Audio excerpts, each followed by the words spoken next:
ABC 10 News at 11 starts now.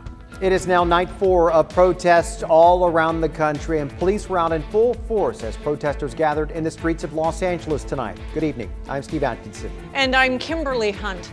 This comes after a seismic statement made by the sports world today. Several basketball and baseball games boycotted, players calling for social justice. At the center of all this, the police shooting in Kenosha, Wisconsin earlier this week of Jacob Blake. Blake was shot in the back after a scuffle with police who were called in for a domestic disturbance. Today, police revealed they found a knife in the driver's side floorboard, but they haven't offered an explanation for the shooting. Tonight, Blake remains in the hospital, and his family claims he may regain his ability to walk. The shooting led to days of unrest, and last night police say 17-year-old Kyle Rittenhouse opened fire into a crowd, killing 2 and seriously injuring a 3rd. Rittenhouse is now in custody. Wisconsin's governor deployed 500 National Guard members to Kenosha. There's also a 7 p.m. curfew in place tonight. Basketball's biggest star is taking a stand against racism and police brutality, and LeBron James is only one part of this growing movement. We have team coverage of how the sports world is reacting. Our ABC 10 News sports anchor Ben Higgins joins us live with developments from a remarkable day of athletes calling for change. Ben.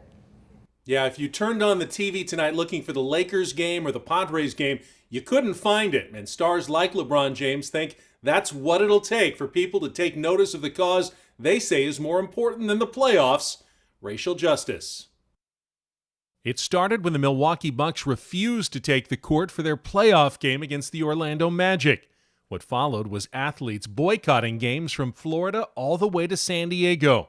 For days, NBA players have spoken out about the police shooting in Kenosha, Wisconsin. You know, my prayers goes to that family, and hopefully we can have some change. What white father has to give his son a talk about being careful if you get pulled over? Lakers star LeBron James and Clippers coach Doc Rivers are leaders in the NBA, and their teams both reportedly voted and agreed to end their seasons to bring more attention to the pursuit of racial justice. It's what we've been talking about, and it's what we're going to continue to talk about. Having 2 boys of my own, and me being an African American in America, and to see what continues to happen with the police brutality towards my kind. It's very troubling. A morning meeting is scheduled to discuss the situation and see if the NBA season can be saved. But for Rivers, it comes down to a basic and personal truth. The training has to change in the police force. We're trying to get them to protect us, just like they protect everybody else. Powerful words from Rivers, whose father was a cop. Other players and teams have said they're willing to continue the season, but it would be difficult to keep playing without the Lakers and Clippers, 2 of the top teams in the NBA. I'm Ben Higgins, ABC News. ABC 10 News reporter Anthony Pura spoke with Tony Gwynn Jr., the son of Padre legend Tony Gwynn, about why he supports this move by many athletes. Tony Gwynn Jr. was very sincere and open about his thoughts on players choosing to boycott games, saying right now the country is dealing with an issue more important than sports.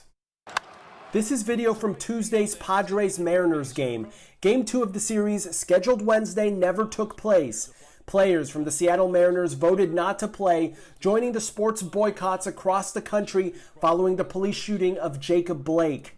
The Padres released this statement on Twitter saying, "We understand the Mariners' decision to postpone tonight's game, and we support the players' efforts to use their platform to bring awareness to the very serious issue of racial injustice impacting our country today." I am supportive of it. I know if I was playing right now, as a black man, it would be hard for me to put a uniform on and lock in for a 9-inning game. Tony Gwynn Jr. is a former Padre, now sports radio personality.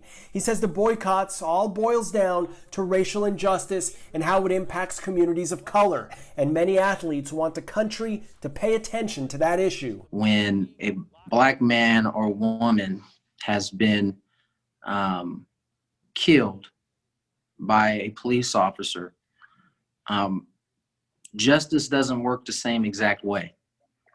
And I think that is what is causing a lot of unrest, frustration, sadness, anger. Politics has been mixed into our sports forever. Michael Dominguez is a professor at San Diego State. He teaches a class called Sports and Race and how it often blends into politics. He says events like Wednesday's boycotts are met with support as well as backlash, but at the end, he thinks the effects will be positive. I think that culturally, this is only going to make those organizations and our attachments to sports deeper and richer. And while Tony Gwynn Jr. says the boycotts won't lead to immediate change, he believes it's a step towards lasting progress. When there should be a Padre game going on, a Padre team that's playing well right now, and we're talking about this, and the reason why is because those guys decided not to play today and wanted to keep the attention where it should be right now.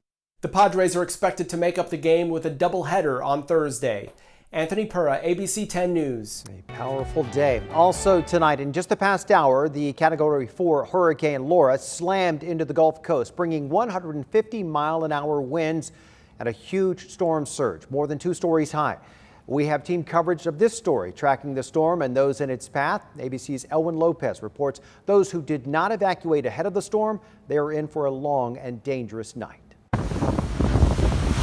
The time to get out of Laura's path is now over. Storm surge alerts along the Gulf Coast extend for over 400 miles. We're hoping that this wall does what it was made for. In Louisiana, the entire National Guard on alert and activated. Officials warning staying put could prove deadly. And if you think you're safe because you made it through Rita in southwest Louisiana, understand this storm is going to be more powerful. Laura barreling ashore in the middle of a pandemic in the same areas where there were more than 300,000 cases of COVID-19. Don't want to be in a shelter, don't want to be infected, don't want to infect anybody. In places under mandatory evacuations, large shelters could see limited capacity due to the coronavirus. We have to do social distancing. Everyone has to have a mask. We're doing temperature checks. We're doing hand sanitizer when you come in the door. And then we have everybody spaced out. So that has really changed the whole focus of the way we've done things. Officials in Lake Charles, Louisiana worried not enough people got out in time. I'm going to be honest, I am concerned that we didn't have the evacuation numbers that we probably should have. Here in Baton Rouge, we are also seeing the effects of Hurricane Laura, strong winds, heavy rains. Officials say they are concerned about flooding as well as the possibility of tornadoes. In Baton Rouge, Elwin Lopez, ABC News. And now we go to our meteorologist, Angelica Campos, who is tracking the path of this massive storm. Angelica. Hi, Steve. Hurricane Laura just made landfall about 4 minutes ago. So the official landfall has to be when the center of the eye, the middle of the eye, is actually making its way in. So you can see we're just past that point over Cameron, Louisiana. But as we zoom out, you can see those outer bands extending with just rapid around thunderstorms and very, very strong winds associated with this. The hurricane force winds will extend about 70 miles away from the center, and the storm surge is going to potentially extend up to 40 miles from the shore. So this is going to be catastrophic. It's going to be a very, very long night. Already power outages are happening in this region. Category 4 as it made landfall with max sustained winds of 140 miles per hour.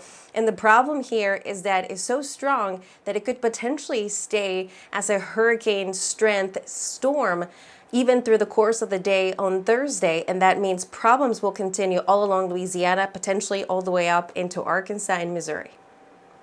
Definitely more windy, just like a very ominous feeling.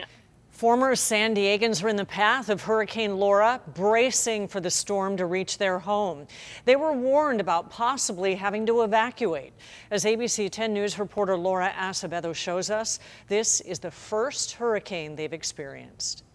The San Diegans just moved away in March and aren't really sure what to expect as Laura gets closer to where they live. This is where former San Diegan Emily Wolfley and her husband will spend the night tonight as Hurricane Laura makes landfall and approaches their home. We set up an air mattress in our laundry room. which is tiny, and we're going to sleep in there with our 2 dogs tonight. Wolfley moved from San Diego to Fort Polk back in March when the couple got married. Now they're preparing for their first hurricane. We had to pull our garbage cans into our garage. We had to pull in all of our lawn furniture, our barbecue, everything. Fort Polk is an hour and a half away from shore, and hurricane models show Laura will pass right through the city. I have never heard a tornado siren in my life. I literally thought they were in movies, but no, the tornado sirens have been going off all night here. The couple wasn't worried until Wolfley went to the store to stock up.